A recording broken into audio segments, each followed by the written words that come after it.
लालू जी, प्रदेश सरकार के परिवहन मंत्री श्री दयाशंकर सिंह जी, प्रदेश सरकार के मंत्री श्री दानिश आजाद अंसारी जी, भारतीय जनता पार्टी के क्षेत्रीय अध्यक्ष श्री सहजानंद राय जी, लोकप्रिय सांसद श्री वीरेंद्र सिंह मस्त जी,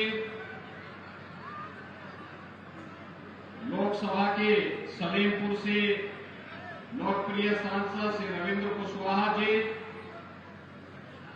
राज्यसभा के माननीय सांसद श्री नीरज शेखर जी, माननीय सांसद राज्यसभा श्री सकलदीप राजभर जी, माननीय विधायक श्रीमती केतकी सिंह जी, विधान परिषद सदस्य श्री रविशंकर सिंह पप्पू जी, जिलाध्यक्ष जयप्रकाश साहू जी, जिला प्रभारी विजय बहादुर दुबे जी, प्रदेश सरकार के पूर्व मंत्री श्री उपेंद्र तिवारी जी, नगर पालिका और नगर पंचायतों के भारतीय जनता पार्टी के अध्यक्ष पद के सभी प्रत्याशीगण और भारी संख्या में बलिया से नगर निकाय चुनाव में अपने आशीर्वाद देने के लिए यहां पर उपस्थित मेरे बलिया के सभी उपस्थित भाइयों बहनों, भृगु ऋषि की इस पावन भूमि को देश के प्रथम स्वतंत्र समर के अग्रदूत मंगल पांडे की इस पावन जन्मभूमि को महान क्रांतिकारी चित्तू पांडे की इस कर्मस्थली को देश के पूर्व प्रधानमंत्री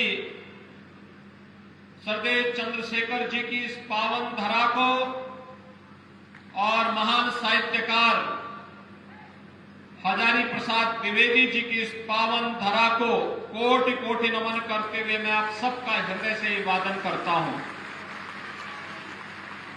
भाइयों बहनों, बलिया के बारे में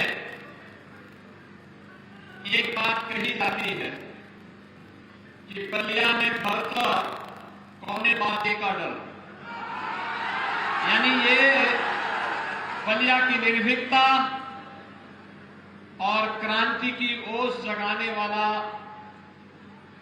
एक मंतव्य, एक धारणा बलिया के बारे में लोगों की है। और यही कारण है कि देश 1947 में आजाद हुआ, लेकिन बलिया ने 1942 में ही अपने आप को आजाद घोषित कर दिया था।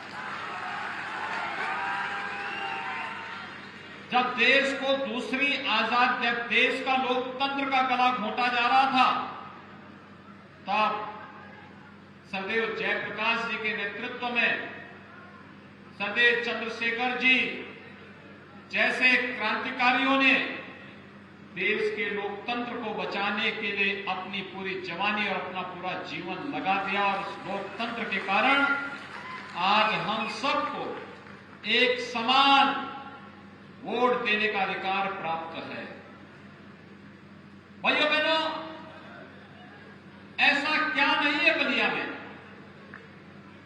जो स्वतंत्र भारत के अंदर यहां होना चाहिए था, लेकिन यहां के विकास को एक शरारत के तहत बाधित करने का प्रयास हुआ। बलिया के लोगों को अपनी निर्भीकता, अपनी सरलता और अपने क्रांतिकारी विचारों के कारण इसकी कीमत चुकानी पड़ी। लेकिन भाइयों बहनों, आज बलिया को कीमत नहीं चुकानी पड़ेगी, बल्कि बलिया अपनी कीमत वसूली करेगा। मैं ब्याज सहित वसूली कर रहा है। और इसीलिए तो आपने देखा होगा इस देश के यशस्वी प्रधानमंत्री जी ने 2016 में हर गरीब के घर में स्वस्थ ईंधन आए, इसके लिए उज्ज्वला योजना की शुरुआत किसी एक धरा से प्रारंभ किया था, इसी बलिया की धरती से प्रारंभ किया था। भाइयों बहनों, आज दुनिया के अंदर भारत के बारे में लोगों की धारणा बदली है। भारत के बारे में लोग आज मानते हैं कि भारत दुनिया के अंदर सबसे तेज गति से बढ़ने वाली अर्थव्यवस्था है, सबसे तेज गति के साथ। आज लोगों की एक मान्यता है, दुनिया ये बात को मानती है कि दुनिया के अंदर कहीं संकट होगा तो प्रधानमंत्री मोदी जी संकट मोचक के रूप में मार्गदर्शन करेंगे तो समस्या का समाधान होगा। आज भाइयों बहनों, दुनिया के अंदर एक मान्यता है, एक धारणा बन चुकी है कि भारत का नागरिक और भारत का युवा जहां होगा बेहतरीन करेगा। लेकिन 2014 के पहले ऐसी स्थिति नहीं थी। 2014 के पहले लोग हमारे बारे में कुछ और सोचते थे, अच्छी और निगाहों से नहीं देखते थे, शक की निगाहों से देखते थे। और भाइयों बहनों, इसीलिए आज मैं आपके पास आया हूं आपसे कहने के लिए, आज देश के अंदर भारत हमारा बदल रहा है, भारत बदल रहा है। बड़े बड़े इंफ्रास्ट्रक्चर डेवलपमेंट के कार्य हो रहे हैं, कहीं हाईवे, कहीं रेलवे, कहीं एक्सप्रेस हाईवे, कहीं मेडिकल कॉलेज, कहीं पर आईआईटी, कहीं आईआईएम, बड़े बड़े संस्थान, कई डिग्री कॉलेज, कई इंजीनियरिंग कॉलेज, कई पॉलिटेक्निक, कई चिकित्सालय, हर घर नल की योजना हो या हर गरीब के घर में के लिए अपना घर, हर गरीब के घर में शौचालय हो या उज्ज्वला योजना का कनेक्शन या बिजली पहुंचाने का कार्य, हर गरीब का अपना बैंक का अकाउंट हो या फिर हर गरीब को 5 लाख रुपए की स्वास्थ्य बीमा का आयुष्मान भारत का स्वास्थ्य कवर, ये सब फ्री में उपलब्ध कराया जा रहा है। और कोरोना कालखंड में तो दुनिया ने भारत के इस चमत्कार को देखा। 80 करोड़ लोगों को 3 वर्ष से भारत सरकार और प्रदेश सरकार फ्री में राशन की सुविधा का लाभ दे रही है। 80 करोड़ लोगों को, जिसमें से 15 करोड़ उत्तर प्रदेश के लोग हैं। भाइयों बहनों, 220 करोड़ वैक्सीन की डोज फ्री में भारत के नागरिकों को प्रधानमंत्री मोदी जी के द्वारा उपलब्ध कराया गया। ये चीजें दिखाती है कि आज भारत प्रधानमंत्री मोदी जी के नेतृत्व में न केवल सुरक्षित है, न केवल समृद्धि को प्राप्त कर रहा है, बल्कि हर नागरिक के जीवन में भी स्वावलंबन को स्थान देकर के उसे आगे बढ़ने के लिए प्रेरित किया जा रहा है। एक एक योजना स्वावलंबी योजना है, आगे बढ़ाने की योजना है, और उसे आगे बढ़ाने के लिए ही आज मैं आपके पास आया हूं, आपसे अपील करने के लिए। प्रधानमंत्री मोदी जी के विजन को उत्तर प्रदेश ने मिशन मान करके कार्यक्रमों को आगे बढ़ाया। 2017 के पहले जिस प्रदेश में तुष्टीकरण की राजनीति होती थी, आज उसी प्रदेश में तुष्टीकरण नहीं बल्कि प्रत्येक नागरिक के सशक्तिकरण की राजनीति हो रही है। 2017 के पहले जिन युवाओं के हाथों में तमंचे होते थे, आज उन्हीं हाथों में टैबलेट पकड़ा दिया गया है और नौजवानों के हाथों में टैबलेट पहुंचा करके उसे टेक्नोलॉजी के साथ उसके टैलेंट को जोड़ करके, उसकी ट्रेनिंग को जोड़ करके आज उसकी प्रतिभा का लाभ प्रदेश और देश ले रहा है। आज उत्तर प्रदेश पर्व और त्योहार आने पर उपद्रव नहीं होते। कोई भी मत और मजहब हो, पर्व त्योहार किसी के भी हो, शांतिपूर्ण तरीके से होते हैं। उपद्रव का स्थान उत्सव ने ले लिया है। ये वही प्रदेश है जहां पहले युवाओं के हाथों में कट्टा पकड़ाया जाता था। आज स्कूल और कॉलेज नियमित सत्र चला करके उन्हें कलम पकड़ाने का काम किया जा रहा है। भाइयों बहनों, बदलती हुई उत्तर प्रदेश की तस्वीर आप सबके सामने है। नगरीय जीवन में परिवर्तन हुआ है, नगरीय क्षेत्रों में व्यापक परिवर्तन लाने का काम हुआ है। 17 के पहले जो नगर कूड़े के ढेर हुआ करते थे, आज साफ नगर है, स्मार्ट सिटी के रूप में पहचान बना रहे हैं। 17 के पहले जिन नगरों में शोधों का आतंक हुआ करता था, आज वही नगर 17 के बाद अगर आप देखेंगे, उन्हीं नगरों में 17 के बाद जो परिवर्तन देखने को मिल रहा है, सेफ सिटी के रूप में अपनी पहचान बना रहे हैं। 17 के पहले जो नगर भाइयों बहनों रंगदारी के लिए कुख्यात थे, कोई गुंडा, कोई माफिया किसी भी व्यापारी से रंगदारी वसूली करता था, आज रंगदारी नहीं कोई वसूली कर सकता है। आज तो व्यापारी को प्रदेश सरकार व्यापारी कल्याण बोर्ड के माध्यम से 10 लाख रुपए की सुरक्षा बीमा की गारंटी दे रहा है। और भाइयों बहनों, पटरी व्यवसायों को पीएम स्वनिधि योजना के साथ जोड़ा जा रहा है। 17 के पहले अपराधी और माफिया सीना तान करके चलते थे और समाज का शरीफ व्यक्ति और व्यापारी सिर झुका करके जैसे तैसे जान बचा करके चलता था। 17 के बाद ये ठीक उल्टा है। हमारा व्यापारी और हमारा नागरिक सीना तान करके चलता है और अपराधी गले में तख्ती लटका करके जान की भीख मांगता हुआ फिरता हुआ दिखाई देता है। ये परिवर्तन है प्रदेश में और इसीलिए आज मैं आपके पास आया हूं आपसे कहने के लिए। बलिया ने विकास की इस प्रक्रिया के साथ जुड़ करके हमारे जो विधायकगण हैं, मंत्रीगण हैं, श्री दयाशंकर सिंह जी हैं, केतकी सिंह जी हैं, हमारे सांसद वीरेंद्र सिंह मस्त जी हैं, नीरज शेखर जी हैं, रविंद्र कुशवाहा जी हैं, राजवर जी हैं, सभी लोग मिलकर के विकास की प्रक्रिया के साथ लगातार कुछ न कुछ कार्य कर रहे हैं।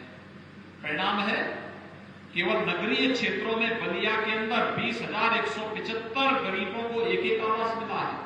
और मैं तो आज आपको कहने के लिए आया हूं, ये डबल इंजन के साथ ट्रिपल इंजन को जोड़िए, नगरीय क्षेत्र में जितने भी गरीब होंगे, जिनके पास जमीन का थोड़ा सा भी टुकड़ा होगा, मकान जर्जर होगा, उन्हें 2.5 लाख रुपए मकान के लिए प्रत्येक परिवार को मिलेगा। पैसा डीबीटी के माध्यम से अकाउंट में आएगा, हाथ फैलाने की आवश्यकता नहीं पड़ेगी। हर घर में शौचालय होगा, हर नगर निकाय में बारात घर होगा, बारात के लिए सड़क पे टेंट लगाने की आवश्यकता नहीं पड़ेगी, बारात घर, भव्य बारात घर बनेगा।